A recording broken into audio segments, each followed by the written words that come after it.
আমাদের নাহিদ রানা না থাকা, ডেফিনেটলি নাহিদ রানা সবচেয়ে বড় থ্রেট ছিল, কারণ তার পেস অ্যান্ড বাউন্স গতি কিন্তু ব্যাটাররা যত বড় শক্তিশালী ব্যাটারই হোক না কেন, যত পারফেকশনিস্ট হোক না কেন, যদি ফাস্ট বোলার ওরকম 150-145 গতিতে বল করে কেউ, সেই বল কিন্তু খেলতে পারে না, তার কিন্তু ভয় বুক কাঁপবেই, এবং সেটাই কিন্তু মিস করবে বাংলাদেশ। ওই জায়গায় সারা পৃথিবী এই যে খেলাটা দেখবে, নাহিদ রানার এই পেসটা মিস করবে। ইভেন শরীফুলের যে তার যে স্কিল, সেটাও কিন্তু মিস করবে, কারণ ফার্স্ট টেস্টে শরীফুল নেই, সেকেন্ড টেস্টে হয়তো তিনি দলের সঙ্গে যোগ দেবেন।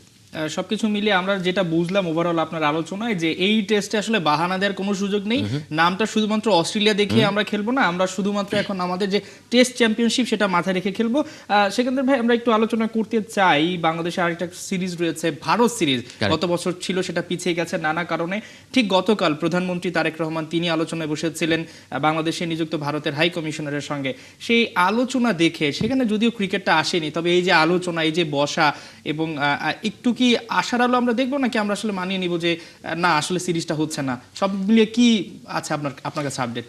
এখন আমার কাছে মনে হচ্ছে যে সবকিছু অনিশ্চিত এই কারণ যে সময়টুকু রয়েছে, আপনার 28 তারিখে আসার কথা ছিল, এই মাসের যে 28 তারিখ ভারত টিমের, এবং তাদের খেলার কথা আপনার মানে 1 তারিখ থেকে আপনার 15 তারিখের মধ্যে সিরিজটা শেষ। তাদের ঢাকা এবং চট্টগ্রামের সিরিজ ছিল, এইটুকু তাদের একটা প্ল্যান ছিল যে চট্টগ্রামে না গিয়ে শুধুমাত্র মিরপুরে 6টা ম্যাচই তারা খেলতে চেয়েছে। কারণ হচ্ছে যে ট্রাভেল এবং নিরাপত্তায় ব্যাপারটা রয়েছে। বাংলাদেশেও গত 2 বছর ধরে যে একটা ট্রানজ্যাকশন গিয়েছে, সেই সবের একটা এফেক্ট, নেতিবাচক এফেক্ট রয়েছে, যে কারণে তারা 24 সালে খেলতে আসেন, নিরাপত্তা হুমকি মনে করেছে।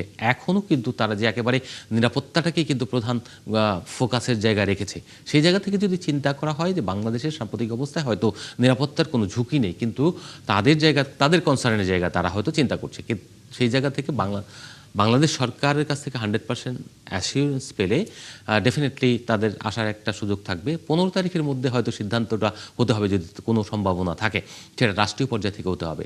বাংলাদেশ ক্রিকেট বোর্ড সর্বোচ্চ চেষ্টা করেছেন, তামিম ইকবাল ওখানে জয়সার সঙ্গে আলোচনা করে একটা ফ্রুটফুল জায়গায় নিয়ে এসেছে দুই বোর্ডের সম্পর্ককে।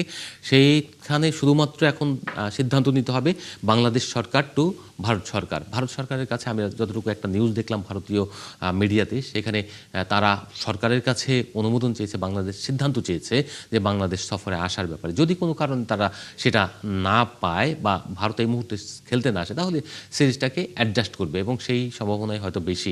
অ্যাডজাস্ট করবে মিনস আগামী জানুয়ারি ডিসেম্বর এমনও হতে পারে, কিংবা নেক্সট ইয়ারে ঠিক এরকম সময় হতে পারে। তবে এই সময় হলে আমাদের জন্য খুব ভালো হতো, বাংলাদেশের পরবর্তী যে বিশ্বকাপ বলেন বা যেটাই বলেন না কেন, একটা থাকতো। আর সবচেয়ে বড় ব্যাপার হচ্ছে ভারত মানে হচ্ছে বাংলাদেশের জন্য অর্থনৈতিকভাবে ভায়াবেল, এবং এই একমাত্র সিরিজ ভারতের সাথে খেললে আপনার ধরেন কয়েক কোটি টাকা আপনার ইনকাম হয়ে যাবে। আর বাকি সব সিরিজ হোমে যখন ইনকামের চাইতে তো সেকেন্দ্র ভাই যেটা গুরুত্বপূর্ণ, সেটা হচ্ছে দুই দেশের ক্রিকেট সম্পর্ক এবং রাজনৈতিক ব্যাপারটাকেও একটু এক করে দেয়া। ডেফিনেটলি, এবং তাদের কাছ থেকে আমরা একটা সময় ভালো সাপোর্ট পেয়েছি, সবকিছুই সবসময় ছিল। আমাদের এখানে যখন একটা সময় টি-20 বিশ্বকাপ সরে যাবে এরকম অনিশ্চয়তা তৈরি হয়েছিল, তারা আমাদেরকে সাপোর্ট দিয়েছে, সবকিছুতেই আছে।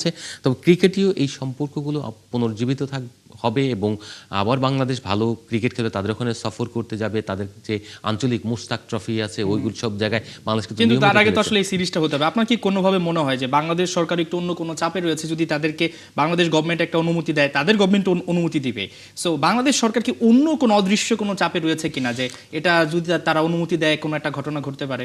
আমার কাছে মনে হয় না, কিন্তু এখানে স্লোগান হতে পারে, এখানে মিছিল হতে পারে, কিন্তু নিরাপত্তা বাংলাদেশের, কিন্তু যখন বাংলাদেশ টাইটলি দাঁড়াবে এবং ওইরকম হাই সিকিউরিটি আপনার এখানে ইম্পোজ করবে, তখন কিন্তু কারো বাপের সাধ্য নেই এখানে গিয়ে আপনার মাস্তানি দেখানো। কারণ যখন এখানে সবাই কিন্তু ক্রিকেটটা ভালোবাসে ডেফিনেটলি। আর 1 নম্বর যখন আপনার